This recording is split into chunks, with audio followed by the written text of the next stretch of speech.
2026 թվականի պետական բյուջեի նախագիծը վերանայվել է, ԱԺ նախագիծը քննարկում է վերջին անգամ ներկա է վարչապետ Նիկոլ Փաշինյանը։ Ֆինանսների նախարար Վահե Հովհաննիսյանը ներկայացնում է բյուջեի մակրոտնտեսական ցուցանիշների փոփոխություններ չեն նախատեսվել, սակայն գերատեսչություններին հատկացվելիք միջոցները որոշակի փոփոխության են ենթարկվել։ Մեր կանխատեսումներով անվանական հնան կկազմի 11 տրիլիոն 933 միլիարդ դրամ, աճելով 5,4%, հնա դեֆլյատորը 3% և անվանական հնայի աճը կլինի 8,5%։ Կառավարության պարտք հնա ցուցանիշը 26 թվականի նախնական նախագծի 53,5% համեմատ նվազել է 0,6%-ային կետով, կազմելով 52,9%։ Պետական բյուջեի եկամուտները կանխատեսվում են 3 տրիլիոն 91 միլիարդ դրամ, իսկ պետական բյուջեի պակասուրդը 2026 թվականին նախատեսվում է 537 միլիարդ դրամ կամ հնայի 4,5%։ Պետական բյուջեի ծախսերը նախատեսվում է 3 տրիլիոն 627 միլիարդ դրամ, որից ընթացիկ ծախսերը 2 տրիլիոն 923 միլիարդ դրամ, իսկ կապիտալ ծախսերը 704 միլիարդ դրամ։ Բյուջեի ծախսերը առաջին փուլի համեմատ նվազել են 0,9 միլիարդ դրամով ընթացիկ ծախսերի մասով։ Նախարար Հովհաննիսյանը նշում է, թե որ գերատեսչությունների մասով են գումարների ավելացումներ սպասվում։ Էկոնոմիկայի նախարարության գծով ավելացել է 38,5 միլիոն դրամով, Արդարադատության նախարարության գծով ավելացել է 1 միլիարդ 247 միլիոն դրամով, Վարչապետի աշխատակազմի գծով ավելացել են 157,3 միլիոն դրամով, Ֆրանկոֆոնիայի 27 թվականի խաղերի ազգային կոմիտեի աշխատանքների համակարգման համար ի հաշիվ կրթության, գիտության, մշակույթի և սպորտի նախարարության միջոցների։ Բարձրագույն դատական խորհրդի գծով ծախսերը ավելացել են 34,5 միլիոն դրամով դատալեքս ծրագրի սպասարկման ծախսերի համար ի հաշիվ Արդարադատության նախարարության միջոցների։ Շրջակա միջավայրի նախարարության գծով ծախսերն ավելացել են 341,6 միլիոն դրամով, էկոպարեկային ծառայության Տավուշի մարզային վարչության շենք շինությունների կապիտալ հիմնանորոգման ծախսերի համար։ Առողջապահության նախարարության հատկացումներն ավելացել են 1 միլիարդ դրամով։ Հովհաննիսյանի խոսքով փոխարենը նվազել են իր ղեկավարած նախարարության ծախսերը 3,3 միլիարդ դրամով, որը տեղի է ունեցել պետական ծախսերի վերագնահատման արդյունքում։ Աշխատանքի և սոցիալական հարցերի նախարարության գծով իրականացվել են միջոցառումների ֆինանսական միջոցների տեղափոխություններ 1,2 միլիարդ դրամով։ Կրթության, գիտության, մշակույթի և սպորտի նախարարության գծով իրականացվել են միջոցառումների ֆինանսական միջոցների տեղափոխություններ 3 միլիարդ 782 միլիոն դրամով։ Ընդդիմադիր պատգամավոր Արթուր Խաչատրյանը զարմացած է պետական բյուջեի վերանայված նախագծում նշված հետևյալ ցուցանիշից, թե իբրև Հայաստանի Հանրապետությունում արդյունաբերության աճը 2026 թվականին առաջանցիկ է լինելու և միջինում կազմելու է 6,8%։ Ես կխնդրեի նշել կոնկրետ, որ արդյունաբերության մասին է խոսքը և մի քիչ ավելի մանրամասն, օրինակ, որ լոկոմոտիվ ձեռնարկությունների մասին է խոսքը, որոնք արդյունաբերության անկման պայմաններում վերջի տարիներին կամ շատ ավելի դանդաղ աճի պայմաններում համեմատացնայի հետ ապահովել են ավելի բարձր առաջանցիկ տնտեսական աճ։ Ի պատասխան ֆինանսների նախարար Վահե Հովհաննիսյանը նշում է. Երբ որ մենք խոսում ենք արդյունաբերության աճի մասին, բնականաբար մենք մեր մակրոմոդելներով դիտարկում ենք տնտեսությունը և կարողանում ենք միտումները հասկանալ և գտնում ենք, որ արդյունաբերության մեջ մեր աճը վերականգնվելու է, բայց այստեղ, եթե որպես առանձին գործոն նշեմ արդյունաբերության աճը, և ինձ թվում է, եթե դուք կարդացել եք նախագիծը, ապա այդտեղ նույնպես տեսել եք, որ գործոններից էականը ամուլսարի գործոնն է լինելու։ Ըստ ընդդիմադիր պատգամավորի, իշխանության կողմից տարվող քարոզչությունը լավ բանի չի հանգեցնի։ Սպասեք թանկացումների ու սահմանափակումների, ասաց պատգամավորը։ Հայաստանում կա սոցիալական։ Վարչապետ Նիկոլ Փաշինյանն ԱԺ-ում ամփոփիչ ելույթով հանդես եկավ։ Մենք որոշակի վստահ կանխատեսումներ ունենք 2025 թվականի բյուջեի հարկային եկամուտների կատարման առումով Եվ պիտի ասեմ, որ վստահ ենք, որ 2025 թվականի պետական բյուջեի հարկային եկամուտները 2017 թվականի պետական բյուջեի հարկային եկամուտներից ավել կլինեն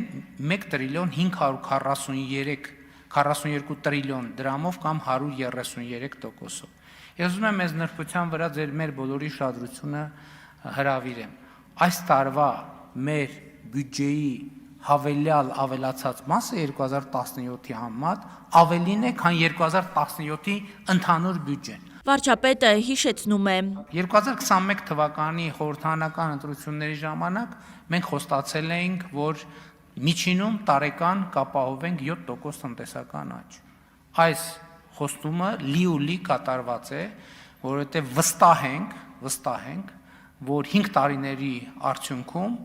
նվազագույնը ամենանվազ տարբերակը ասեմ 7.5-7.6% տնտեսական աճ կապահովենք։ Փաշինյանն Արժանամբիոնից հայտարարում է մեր երկրում գեներացվող գումարների բաշխումը հնարավորինս հավասար ու արդար են տեղի ունենում։ Պատմականորեն լավագույն ցուցանիշը Հայաստանի համար ջինի գործակցի որ թիվը լինի 2020 թվականը։ 2020 թվականը, սա ինչի մասին է խոսում։ Սա խոսում է նրա մասին, որ կովիդի ճգնաժամի կառավարման մեծ ուղված բոլոր քննադատությունները պարզապես մտածածին են։ Այդ ժամանակը մենք 2018 թվականին ընտրությունները հաղթել ենք հոգատար հանրություն կարգախոսի ներքո եւ 2020 թվին ջինի գործակիցը ցույց է տալիս, որ մեր կառավարությունը հենց այդ ռազմավարությամբ է առաջնորդվել։ Եվ 2020 թվին երկրի արդյունքը հնարավորինս հավասարաբար է բաշխվել, սա նշանակում է, որ ճգնաժամի ժամանակ մենք առավել հասարակական աջակցություն ենք ցույց տվել մեր քաղաքացիներին։ Մենք շատ մոտ ենք ծայրահեղ աղքատությունը վերացնելու մեր նախընտրական խոստումին, ասաց վարչապետը։ Այդ աղքատության ցուցանիշը վերաբերում է նախորդող շրջանին, մինչև ընտրություններ 24 թվին, այս 1.5 տարվա ցուցանիշները եւ մեր տնտեսական աճը չի կարող ուղղակի այդ ցուցանիշը բան չանել, չնվազեցնել։ Հիմա հարգելի գործընկերներ, Հայաստանում արդյոք կա աղքատության խնդրեմ։ Այո, Հայաստանում կա աղքատության խնդրեմ, բայց ժամանակն է ի վերջո, որ մենք առերեսվենք եւ արձանագրենք աղքատության պատճառները։ Հայաստանի Հանրապետությունում այլևս աղքատության պատճառն այն չի, որ աշխատատեղ չկա։ Չկա, այդ խնդրեմ վաղուց վերացված է։ Հակառակ դեպքում չէր լինի, որ հազարավոր, էլ չեմ ասում տասնյակ հազարավոր մարդիկ ուրիշ տեղերից գային Հայաստանում աշխատեին եւ ուրիշ տեղերում իրանց ընտանիքները պահեին։ Բայց չի կա Հայաստանում աղքատություն։ Հայաստանում աղքատություն կա միայն հետեւյալ պատճառով։ Աղքատ չլինելու հմտությունների բացակայության պատճառով։ Ինչն է այդ հմտության բացակայության պատճառը։ Եթե աշխատանքը մարդու բարեկեցությունը չի ապահովում, ինչա պետք անել։ Պետք է վերադառնալ կրթությանը, աշխատանքային հմտությունների զարգացմանը։ Եթե դրանից հետո էլի իր աշխատանքը իր բարեկեցությունը չի ապահովում, ինչա պետք անել։ Էլի է պետք վերադառնալ կրթությանը եւ աշխատանքային հմտությունների զարգացմանը։ Եվ սա պետք է լինի մեր քաղաքականությունը աշխատանքի ոլորտում։ Փաշինյանն անդրադարձավ նաև թոշակառուներին։ Մենք ինչ ենք ասում, ասում ենք լավ, թոշակառուների թոշակ ամսական 10400 դրամով ավելացնենք։ Ինչ անելու թոշակառուն։ Այդ գումարը ինչ անելու, ինչի վրա ծախսելու։ Մեր հետազոտությունը ցույց է տալիս, որ մարդկանց առաջնային ծախսը առողջապահությունն է։ Հիմա հետևաբար ինչի մենք մարդկանց տանք այդ փողը, որ ինքը չիմանա, թե ինչպես այդ փողը արդյունավետ օգտագործի իր առողջապահության վրա։ Մենք այդ 10000 դրամը դնում ենք առողջապահության ապահովագրության մեջ, ստեղծում ենք համակարգ, որտեղ ինքը ստանալու է մեծ հավանականության ոչ թե 10000, այլ գուցե 20, գուցե 30, գուցե 40, գուցե 50,000, գուցե 100,000, գուցե 500,000 դրամի ծառայություն։ Իսկ որն է փոքր ու միջին բիզնես հիմնելու լավագույն տարիքը։ Փաշինյանը երկար է ուսումնասիրել։ Մեզ մոտ ի՞նչն է անցալում, որ 63-ը թոշակի տարիք է։ Հա, 63-ը թոշակի տարիք է։ Բայց ես ուզում եմ, ես առաջարկում եմ մի հատ ուրիշ վարժություն անենք։ Իսկ կարող է 63-ը փոքր եւ միջին բիզնես դնելու լավագույն տարիքն է։ Որովհետև ով ունի կյանքի եւ աշխատանքի ավելի մեծ գիտելիք, քան 63 տարեկանը։ Եվ ես արդեն հանձնարարական եմ տվել, որ մենք թոշակառուներին 63 եւ բարձր տարիքի անձանց աջակցության, տնտեսական աջակցության ծրագրեր ունենանք։ Որովհետև հարգելի գործընկերներ, 21-րդ դարում 63-ը ինչ տարիք է, ով կարա ասի։ 65-ը ինչ տարիք է, 70-ը ինչ տարիք է, 75-ը ինչ տարիք է։ 63 տարեկանում կյանքը չի ավարտվում, 63 տարեկանում կյանքը սկսում է։ Փաշինյանի խոսքով իր իշխանությունը Հայաստանը դուրս է բերել թակարդից։ Վարչապետն անդրադարձավ ընդդիմության վերջին հայտարարություններին։ Նոր թեմա ենք դեպ, հրապարակեք բանակցային փաթեթը, հրապարակվեց բանակցային փաթեթը։ 2019 թվականի հունիսի թուղթը է դա, երբ որ ես ասել եմ ինձ, ասեք որն է սեղմագիրը նախորդող շրջանի, համանախագահները դա տվել են որպես նախորդող շրջանի բանակցային սեղմագիր։ Եվ այդ համատեքստում է, որ ես հարց եմ տվել, ասել եմ լավ, ես կարդում եմ։ Հիմա ինձ հետաքրքիր է ձեր մեկնաբանությունը։ Հիմա այս փաթեթներով կարա Ղարաբաղը